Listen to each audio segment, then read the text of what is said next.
अरे बाळा तू जा, तुझं काम नाही होणार आज. पासपोर्ट साईज फोटोच्या इथे मला सांग, हे काय स्नॅपचॅटचे फोटो टाकलेस तू? आता ते नाही होणार, त्याला खूप लॉंग प्रोसेस आहे ती. जा तू आता. नमस्कार मॅडम.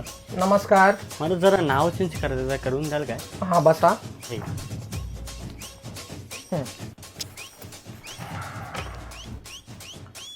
अरे बाळा, इथे तुझं नाव अथर्व आहे आणि इथे तुझं नाव शांताबाई दाखवत आहे. काय फॉर्म भरताना झोपलेलास का? बघितलंच नव्हतं मॅडम, म्हणून आता आलं करा.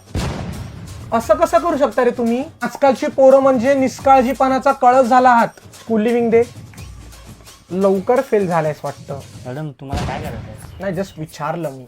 फोटोवर आणि इथे सही कर.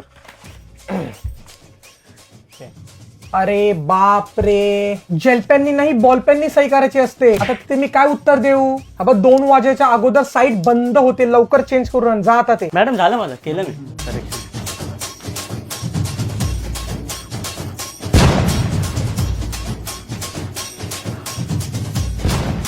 फायनल स्टेप जी आहे ती झालेली आहे. आता लास्ट स्टेप आहे की गाणं गाऊन दाखवावं लागेल. नाही मॅडम, मी नाही करणार ते आहे. समजायला पाहिजे ना की तुम्ही तुमचा आवाज व्हेरीफाय झाला पाहिजे ना तिथे. कोणतं का?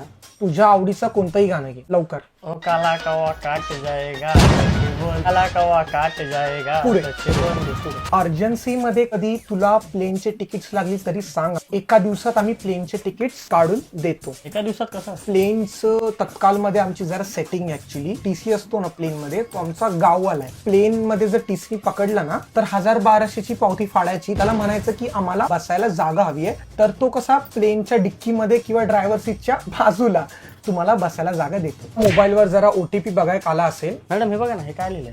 वेल्डिंगचा चष्मा तुझी आयटम रेशमा.